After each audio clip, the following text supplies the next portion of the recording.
Andy Staples of On3 first reported that it sounds like DJ Lagway could potentially, keyword potentially, be shutting it down for spring practice.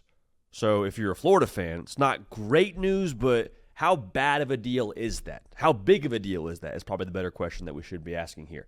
Lower body injury, shoulder injury. Again, not awesome to have QB1 not all the way there for spring practice, but if you're a Florida fan, again, how concerned should you be? We'll unpack that together right now. Before we do that, though, make sure you are subscribed right here to the On3 YouTube channel. College football, nothing but college football year-round. Appreciate y'all being dialed in. Also, appreciate Roback bringing you the hard count today. Roback, I mean, if you've watched this show for any length of time, you know they are a part of the program. They have supported the program since before we even got to On3. The best fit, best feel, for those who aren't familiar, completely changing the active wear game. Roback also released some licensed game day merch, all right? So you got your favorite novel polo designs. You got some clean hoodies, some quarter zips.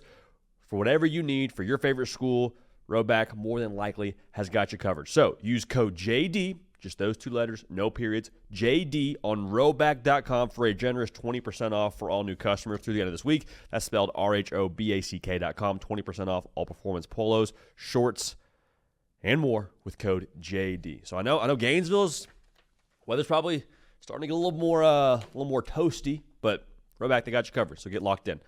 So again, DJ Lagway probably not going to be rocking and rolling a lot this spring, if at all. How concerned should you be? The obvious here is like it's not ideal. It's never a good thing when your starting quarterback isn't able to be at full go during spring practice. To me, though, spring practice is a lot about laying the foundation for the fall. Like the concern for me, if I'm a Florida fan, or from the staff at Florida, quite frankly, is the reality that you finished the year so hot. Florida has a couple of top 25 wins. Vibes are immaculate. We're talking about DJ Lagway and what he could be in 2025, and then you get spring practice, and it's kind of like, you lose that momentum. You can't have this, okay, well, what can we do next? What can we do next? You have to wait till fall camp to talk about what we can do next. So that's the concerning part for me. Spring is really a time to get a sunburn for myself. Summer is a time to get a tan. All right, so you're trying to get all the building out of the way when it comes to spring football. Now, what I will say is, while it's not ideal, I'm not losing a ton of sleep over it if I'm a Florida Gator fan. Reason being, you got to see what DJ Lagway was at the end of last season. Now, you hope he can build on that and be even better in 2025, but nobody is entering into 2025 saying, man, I hope DJ Lagway can put it together. Man, I don't know what we have in this kid. It's like the difference between having your money in crypto and have your money in cash. Like in crypto, I think this is kind of what we have. Like this is what it says we have on paper, and this like funny app is telling me what this NFT is worth. You have cold hard cash when it comes to who DJ Lagway is. 6-1 as a starter.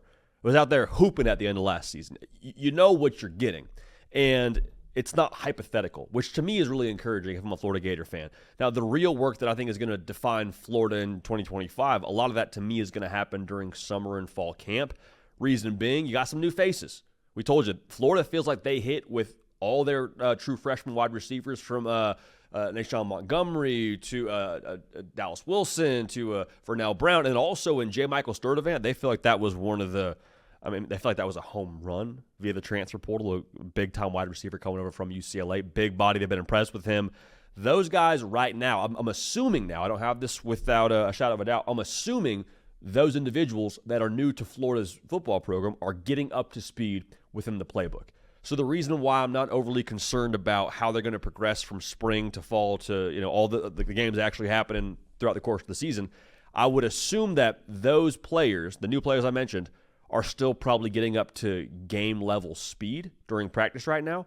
So DJ Lagway, if he were practicing with them right now, yes, it'd be advantageous to get timing down and all those things, but the point I'm trying to make here is I think that's going to change. Like J. Michael Sturdivant and the player he is right now during spring practice, he will be a different speed of player, a different level of dialed into the playbook kind of player when they get to fall camp and start actually playing games, and the same goes for those freshmen. So the summer going to be very crucial. We get out there when no coaches are around. We get out there on our off days, and we throw the entirety of the route tree. We get everything dialed into the nth degree, like we say around here. That, I think, is really where they can start to make some hay and where I think it's all going to pay dividends for Florida. Now, what I would say, though, is as much as this isn't ideal, as we've said now ad nauseum throughout this segment, That's not really the question I have around Florida for 2025, not on the offensive side at least. If you're telling me that the wide receiver room is going to translate how the folks that are around spring practice right now are telling us it's going to translate, if DJ Lagway is a version of what he was last year at the end of the season, to me, the governor for Florida as a football team is going to be what they are in the front seven on the defensive side. Because as strong as Florida finished a season ago, statistically speaking, they were not nearly good enough up front defensively. Like, they allowed almost more rushing yards than anybody per a game in the SEC. They're ranked 14 in the conference. Y'all, the SEC has 16 teams. For those of y'all that are not dialed into how many teams are in that conference. Conference realignment, I understand, hard to keep up with. But you hear what I'm saying. Like, the price of admission in the SEC has always been what you do on the line of scrimmage. And so for Florida, if we don't get substantially better over the course of this spring and into the fall, we're not going to be able to take the next steps. Doesn't matter you got DJ Lagway out there. Doesn't matter you got Tom Brady out there. It doesn't matter. If you're not at least up to the price of admission in the SEC, we're not going to do anything we want to do here in 2025. Now, hear me clearly. I'm not telling you Florida has to be ranked number one in the SEC. I'm not saying you got to hold teams to less than 100 yards a game. But what I am saying is we have to be good enough to where we give the rest of our roster a chance to impact the game. Because if we're playing Georgia and they can just run 34 wham every other play and just gash us, we're going to have a hard time winning that football game. Going to have a hard time, I have to believe, winning any football game. So that's the key emphasis for me that I'm watching here for Florida. They feel good about the receiver room. They feel good, I would have to believe, about DJ Lagway. You wish he could play during the spring and that he was all the way ramped up, but if he's not able to get out there and totally open it up and as spring progresses, not ideal, not overly worried about it. I'm not picking Florida to win any less games in 2025 just because DJ Lagway may not be full go here for spring practice. So, with that being said, make sure you're subscribed. Let me know your thoughts on this. How concerned are you if DJ Lagway is in fact shut down for the rest of spring ball? Looking forward to hearing from y'all. Cato on the ones and twos. For myself, Jody PicKell, we appreciate y'all. We love y'all. We will keep this party rolling, and we will see y'all next time.